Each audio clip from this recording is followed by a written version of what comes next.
Бүгін 28 март күнгө жекшембе Супер ТВ телеканалы соңғы сааттарға алынған жаңылықтардың топтомы менен төз эфирде тааныштырат. Студияда Дастан Исмаилов, саламатсыздарбы. Өлкөдө бір жыл ичинде ундун баасы 12%га өскөн. Кара сууда кыз кулап каза болгон тарзанка толугу менен алып салынды. Бишкектин айрым окуучулары каникулдан кийин деле аралыктан окушат. Дебаттарды өткөрүүгө акча жок экен. Эки партия өз алдынча дебатка чыгышат. Президент Садыр Жапаров келин алды. Бекешев расалык кастыкты козутуу боюнча жазаны жеңилдетүү сунушун киргизди. Фарид Ниязовдун жактоочусу анын оорусу боюнча башкы прокурорго кайрылды. Алматыда топтолуп ооз ачууга жана жума намазга чогулууга убактылуу тыюу салынды. Ушул жана башка жаңылыктар менен алдыда кененирээк тааныштырабыз. Кыргызстанда ундун чекине баасы бір жыл ичинде орточо эсеп менен 12%га жогорулады. Бул тууралуу Улуттук статистика комитетинен басма-сөз кызматынан билдиришти. Маалыматка ылайык 25 мартка карата жогорку сорттогу буудай ундун баасы республика боюнча орточо эсеп менен 48 сомду түзүп, өткөн жылдын ушул күнүнө салыштырмалуу 13,2%га өскөн. Ал эми биринчи сорттогу буудай ундун баасы 2020 жылдын тиешелүү мезгилине салыштырмалуу 39 сомду түздү же 10,8%га өстү. Учурда жогорку сорттогу ундун эң жогорку базар баалары Ошто, Ноокатта жана Балыкчыда сатылууда. Ал эми арзан баалар Гербенде, Өзгөндө, Чаек айылында экендиги аныкталды. Кечээ Оштун Кара Суу районунун Төлөйкөн айыл өкмөтүнө караштуу Данги участкасында 26 жаштагы кыз кулап каза тапкан тарзанка толугу менен алынды. Бул тууралуу аталган аймактын жаштар комитетинин төрагасы Азамат Куатбек уулу жергиликтүү басылмаларга билдирди. Билдирүүгө ылайык, тарзанканы салып курган жеке ишкер өз каалоосу менен алып салган. Арыздын негизинде курулуштун ээси өз каалоосу менен бузуп алып кетти. Ага Төлөйкөн айылынын аксакалдары, эл башы, жаштары жана тиешелүү орган кызматкерлери катышты деп билдирген Азамат Куатбек уулу.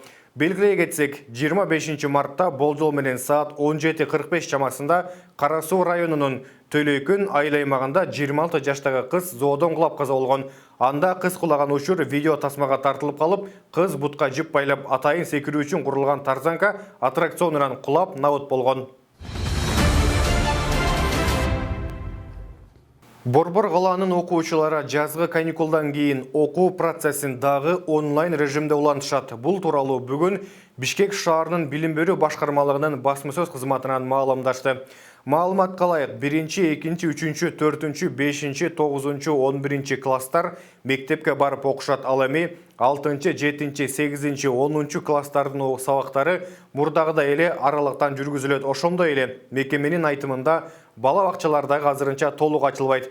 Мектепке даярдоо жана муктаж үй-бүлөлөрдүн балдары үчүн ачылган өзүнчө топтор гана офлайн режиминде окушат. Буга чейин билим берүү жана илим министри Алмазбек Бейшеналиев 4-чү чейректен тарта бардык мектептер реалдуу шартка толук кайтат деп айткан болчу. Бирок өлкөдөгү эпидемиологиялык кырдаалга байланыштуу министр айткандай чечим кабыл алынган жок. Өлкөдө 2020 жылдын март айында коронавирус илдетине байланыштуу мектептер жана бала бакчалар жабылган эле.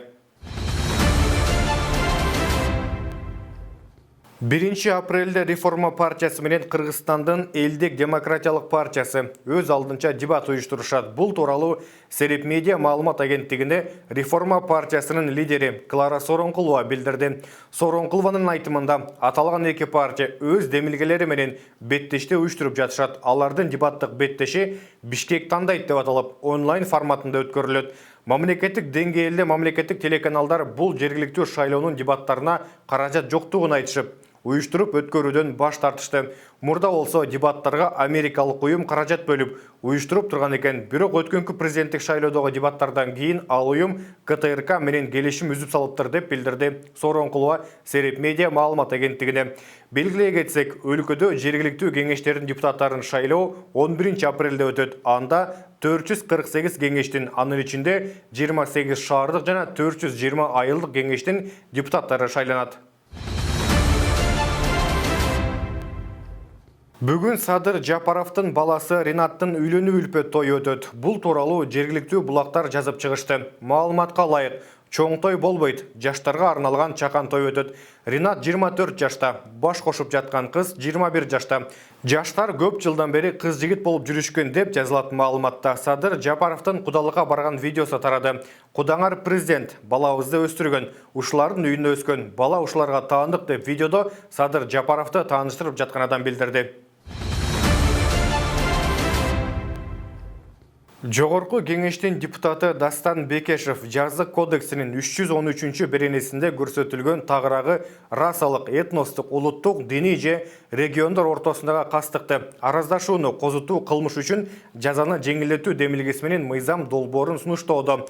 Учурдагы беренеде кылмыш үчүн 3 категория боюнча адам жашы жетелектер 2,5-4 жылга чейин, андан жогорку курактагылар 5 жылдан 7,5 жылга чейин эркинен ажыратылат. Мында санкцияны жайылткан маалыматтардын мазмуну, жасалган окуянын контексти, даражасы, тараптардын пикирлери жана маалыматтарды жайылтууга байланыштуу терс кесепеттер көз карандысыз колдонулат. Жаза аныктоодо кандайдыр бир жеңилдетүүчү жагдайлар мыйзам менен каралган эмес. Ошол себептен жоруктар жөнүндө кодексте тиешелүү берене менен толуктоо, жазык кодексиндеги беренеге толуктоо киргизүү кажет деп жазылган Бекешевдин мыйзам долбоорунда. Мындан улам депутат төмөнкү өзгөртүүлөрдү киргизүүнү сунуштаган. Эгерде аталган иш-аракет биринчи жолу жасалган болсо, ошол мыйзам долбоору менен экинчи категориядагы 3,6 миң сомдон турган айыппул салуу менен жазалоо. Ошондой эле, эгерде ал иш кайталанса, эркинен 3-чү эмес 2-чи категория боюнча ажыратуу сунушталган. Анда жашы жетелектер 1,5 жылдан 2,5 жылга чейин, андан жогорку жаштагылар 2,5 жылдан 5 жылга чейин кесилмекчи.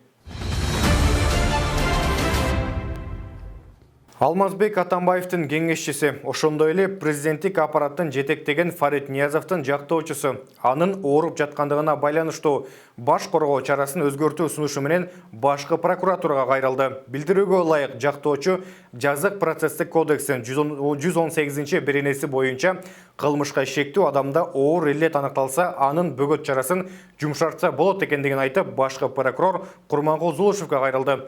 Белгилей кетсек, 18 мартта Бишкек шаардык соту Фарид Ниязовдун баш коргоо чарасын карап, анда мурдагы күчүндө калтырган.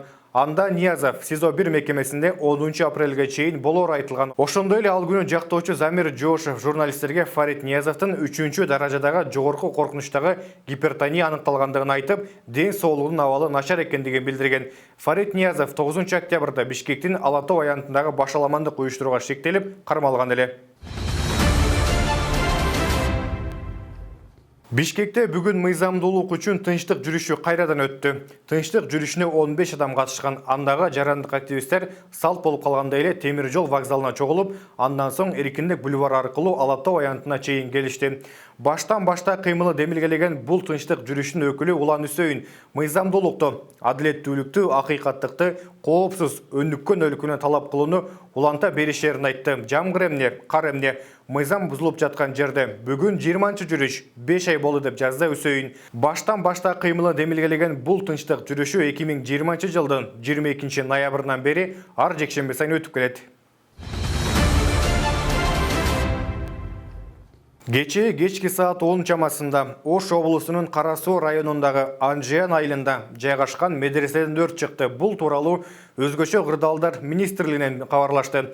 Маалыматка ылайык, аталган өрттөн улам медресенин 2 кабат окуу корпусунун ШВ жана 156 чарчы метр чатыры толук бойдон күйүп кеткен. Мындан улам кырсыкка өрткө каршы 3 бөлүм жана 15 милиция кызматкери, электр жумушчуларынан 1 бригада тартылган. Учурда аталган тилсиз жоодогу жабыркаган адамдар жок. Чыккан өрт толугу менен өчүрүлдү.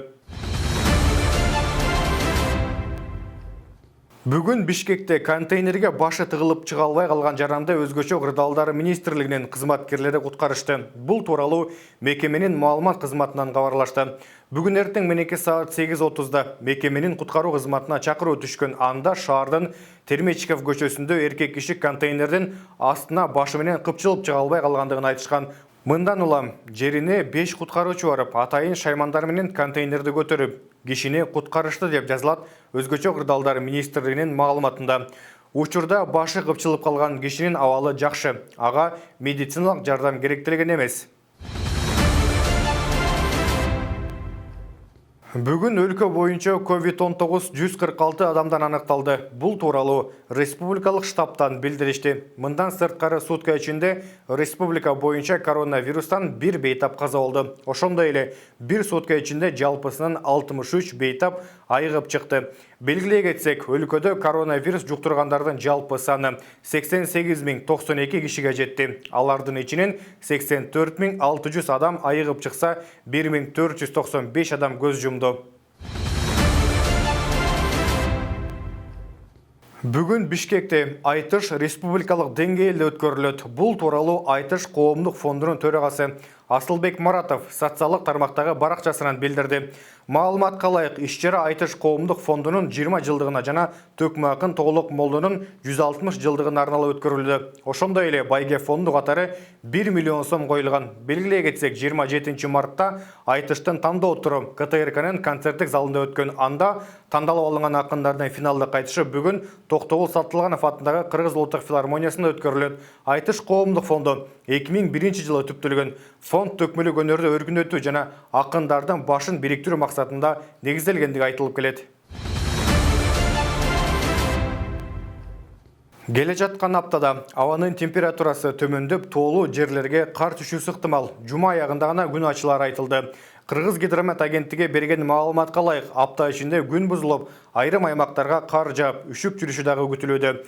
28, 29, 30 мартта өлкөнүн дээрлик бардык аймактарында жаан жайт. 31 март, 1 апрелде кээ бир облустарда жаан катуу жаап, тоолуу жерлерге кар түшүүсү божомолдонууда. 1 апрелде Чүй облусунун айрым жерлеринде үшүк жүрөөрү айтылды. 2 апрелде гана жаан жаап, 3 апрелден тарта күн жылый тургандыгы маалым болду. Батыштан соккон шамалдын ылдамдыгы секундасына 4-9 метрден 28-30 марттарда 15-20 метрге чейин жетиши күтүлөт. Казакстандын Алматы шаарында 21 мартта бир жумага киргизилген карантиндик чектөөлөрдүн мөөнөтү 12 апрелге чейин узартылды. Шаардык бийликтин жаңа буйругу менен орозо айында ооз ачтыруу жөрөлгөсүн көп киши чакырып өткөрүүгө, маркомду акыркы сапарга узатуу зыйнатына 10 кишиден ашык чогулууга тыюу салынды. Жума намазына мечиттерге жана чиркөөлөрдө жекшембилик жыйынга чогулууга дагы уруксаат жок. Мектеп окуучулары жана студенттер аралыктан окууга өтүшү. 26 мартта Алматыда коронавирустун тез жайлоочу жаңы түрү аныкталган. Сиздер соңку сааттарга алынган жаңылыктардын топтому менен тааныша алдыңыздар. Кийинки эфир аркылуу көрүшкөнчө сак саламатта туруңуздар.